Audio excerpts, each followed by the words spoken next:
would those who are so ready to derisively exclaim conspiracy theory have us believe? That people with enormous fortunes and/or high political positions do not have greater opportunity than the ordinary citizen to get what they want? That men and women who spend most of their adult lives seeking to obtain or retain money and influence do so only in order to abstain from employing the advantages these confer? That those with wealth and power are inhibited by some mysterious force from making use of their wealth and power to accomplish their purposes? That the rich and well-placed refuse to cooperate with each other in the pursuit of common political economic goals? If, in fact, there is one thing that characterizes those at the top, it is their readiness to organize amongst themselves to secure their desires. No other group in society ever comes close in this regard.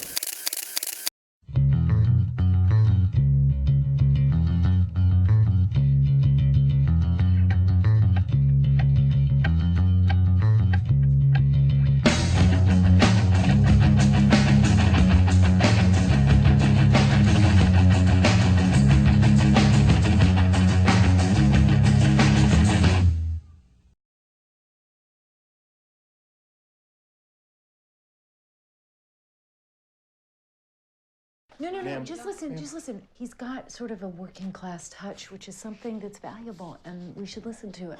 I printed a copy of the speech from the G folder. Why does he have access to the G folder? I don't even have access to the G folder. Yes, you do, Mike. We all do. It's the general file on the iCloud. Everything was much easier when it was just floppy disks.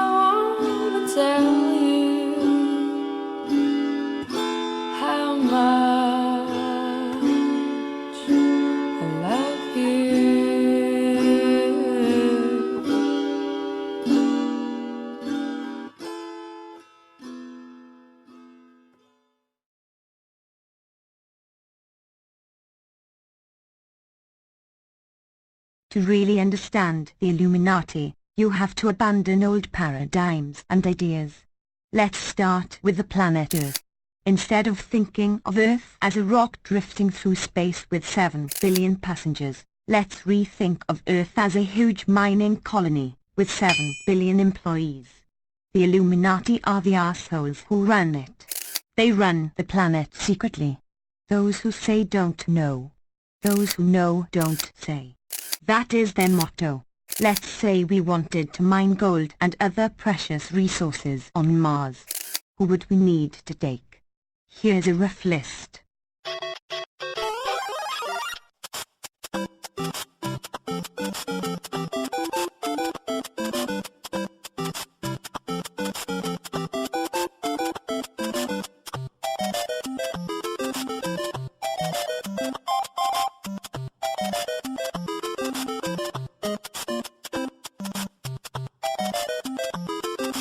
The Illuminati don't just control society. They built it from the ground up. They were billionaires at 3000 BC. In fact, the word government contains the Latin roots, govern and ment. Govern means to control and ment means mental. Government literally means to control how people think. This is why all the US presidents are related to each other and all of them are related to the British royal family. It's a great thing for history. George Washington, Thomas Jefferson, William Howard Taft, and President Barack Obama. One young girl traced them all back to one common ancestor. They're all cousins and all grandsons of John Lackland. It's the first family tree of its kind. Pouring through more than 500,000 names for months, 12-year-old Bridge Ann d'Avignon discovered that all the U.S. presidents, except Martin Van Buren, are related to the former King of England, John Lackland Plantagenet. signer of the Magna Carta in 1215. Mildred Reed is his first great-grandmother on George Washington. And on Obama, Mildred Reed is the 10th great-grandmother. It started as an assignment to research her own lineage, tracing it back to roots in France. But Bridge Ann wanted to branch out. Well, I think we just all go back somewhere. It's just a matter of proving it. She started with George Washington, but unlike other professional genealogists that only looked at the male family lines, Bridge Ann was able to link the presidents together using both male and female ancestry. Before this, historians had only been able to link 22 family trees. She kind of created a triumph of women's studies here. Bridge Ann also figured out she's an 18th cousin of President Obama, something she hopes to be able to share with him in person. I've written a letter to Obama, but I just gotten standard reply. I hope to meet the president and explain it to him. In Paso Robles, Adam Rakusin, your Central Coast News. All of this information is very difficult to actually get hold of, and you have to spend a very long time investigating. But eventually you realize that there is not a network of royal families in Europe. There is just one royal family. And the Russian royal family, the Dutch royal family, the Spanish royal family, and the British royal family all come from the kind of area of Saxe, Coburg, and Gotha in Bavaria. The descendants of King Anu in Sumeria and Babylon can be traced throughout time. The pharaohs of Egypt were from the bloodlines of the Babylonian kings. The rulers of the Roman Empire can be traced to Egyptian hierarchy. All throughout Europe, the royal families can be traced back to the great Roman emperors. 34 of the presidents of the United States are directly descended from European royalty, with the remaining 8 who are only closely related to these same bloodlines. Genetically, there are lines of people, and those people have been around that genetic line, not family name, although that does often go in hand. Those genetic lines of people have known things for many, many years, thousands of years, and it's put them in a prominent position. 98% of the money with 2% of the people. Is it really that hard to understand? Yeah. That if you've got the money, you're not going to let it go.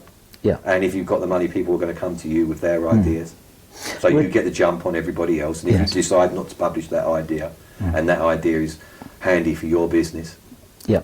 Is it really that far-fetched? Is it that hard for people to understand that if you've got an advantage at every step of the way, that you're going to end up in charge? Yeah. What we're talking about, just for other people's benefit, is what other writers and presenters are talking about bloodlines. Yeah. Yes. Okay. We're talking about bloodlines. Yeah. And there are hundreds and hundreds of bloodlines, but most of them don't matter. There's probably about 427 that are probably relevant, and they're controlled by 33. 33 bloodlines. Yeah. And the 33 bloodlines, would it be correct to say that they're on the inside? They are the inside. They are the inside. Yeah.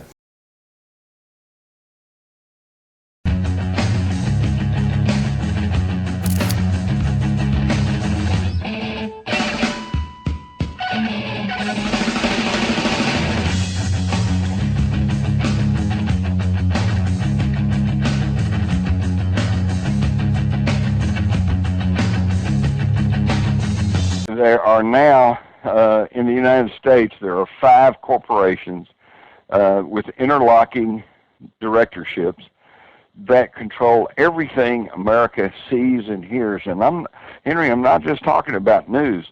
I'm talking about magazines, newspapers, TV, networks, satellite, billboards, movies, music, you name it. And it's all controlled by these 5 corporations predominantly. And in the other parts of the world, it's pretty much the same thing.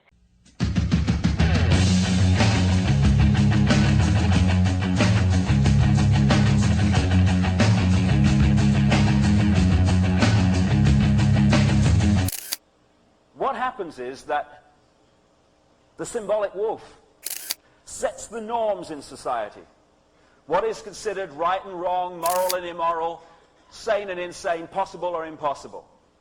That sets the mental and emotional sheep pen which the vast majority of people spend their entire physical existence in because they're not thinking for themselves. Oh, well, he's a professor, our Dave. He must know what he's talking about. He's at the University of British Columbia. You know, must be bright, you know. Not the bugger I met one, I'll tell you. But there we go. Anyway. And then you've got the people who see that that mental and emotional sheep pen of norms is actually limiting and at its extreme, calculatedly manipulating. But most of them still live their lives within it because they're terrified of what the other people who've given their minds away to the pen will do if they escape from it. The sheep are policing the sheep. You step out of line. I mean, take this as an example. You get to the edge of this hassle-free zone. You know that if you go any further in your lifestyle and your view, that you're going to get hassled and ridiculed and condemned for the crime, and that's what it's become, of being different. And you know, any society in which it is a crime to be different is a fascist society, because it means whoever sets the norms runs the friggin' world.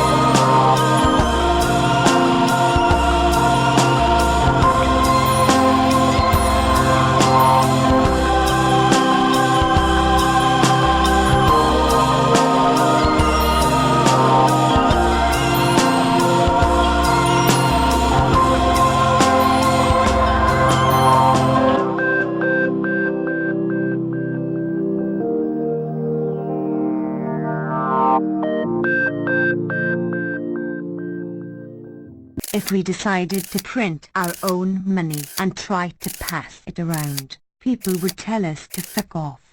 But if we went to some remote island in the Pacific and opened up a bank, we could exchange our new money for goods and services.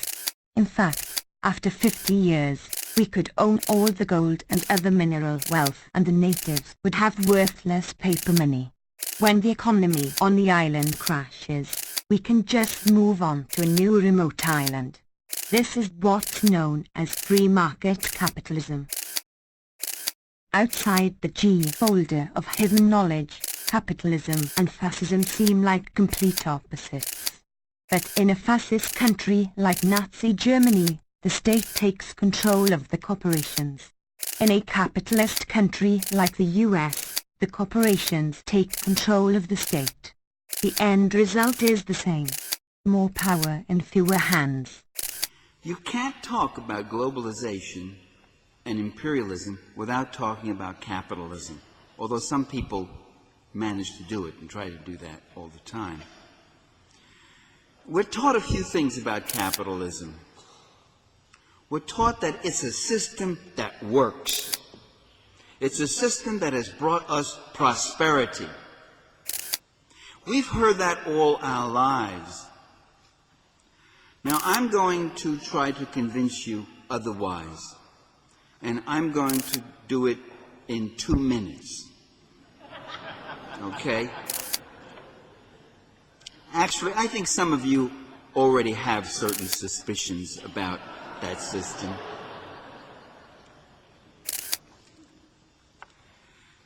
It's very simple.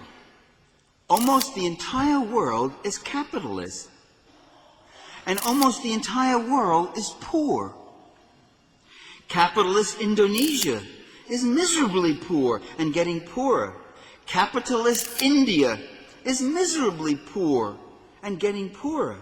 So with capitalist Thailand, and capitalist Nigeria, and capitalist El Salvador, and Haiti, and Mexico, and Brazil, and Argentina. And capitalist Russia and Poland and Bulgaria with all the privatization and deregulation and free market coming in.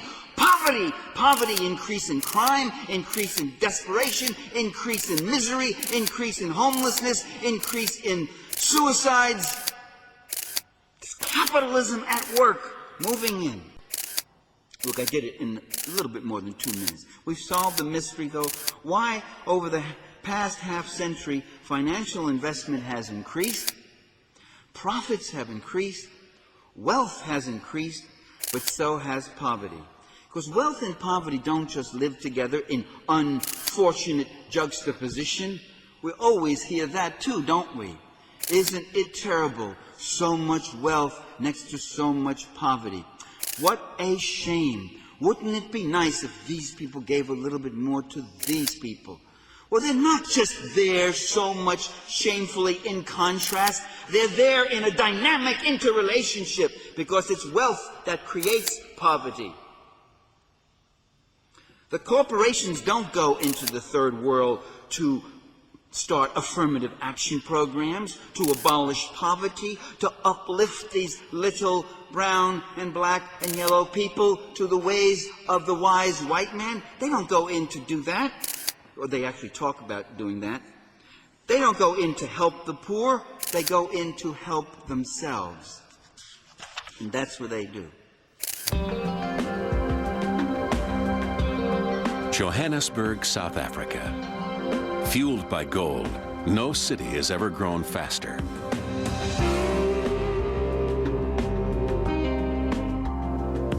Founded in 1886, its canvas tents gave way to brick buildings and, in turn, were replaced by steel and glass skyscrapers. Gold transformed Johannesburg from a farming town into a major city. And Johannesburg turns raw dory bars into pure gold.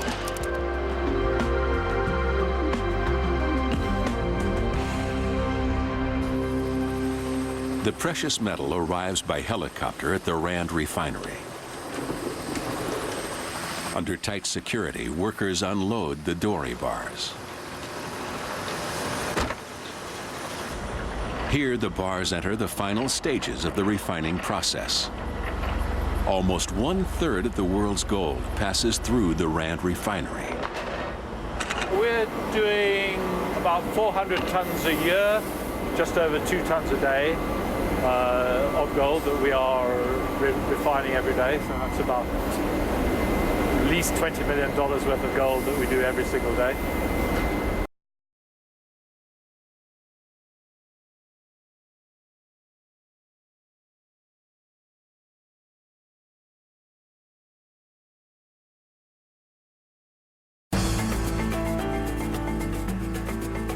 The journey begins here in South Africa for almost 40% of the world's gold.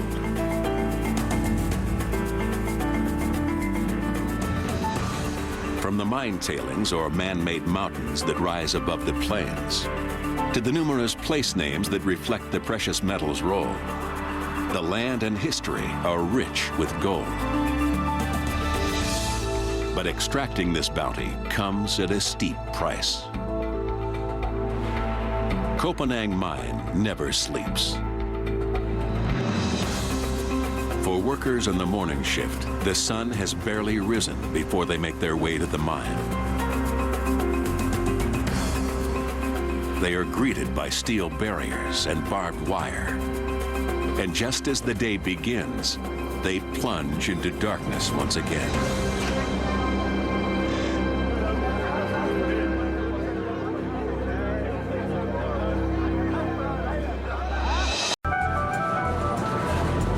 "4,000 people a day drop 2 miles to the bottom on a ride that takes over 10 minutes. And it's just the beginning. With over 250 miles of shafts, Kopanang is a small city tunneled from solid rock.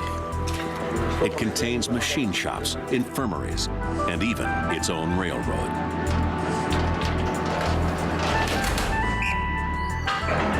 South Africa's gold mines contain more miles of train track than all of the country's above-ground railroads. 36 hours after it emerges from the ground, gold is converted into its purest form. Called 4 nines gold, it is now 99.99% pure. Within another 48 hours, the gold will set out again, this time on a journey that leads to every corner of the world. Most of the gold goes on for making an array of products. We are in a global business, and selling into the global market, I think, is very exciting.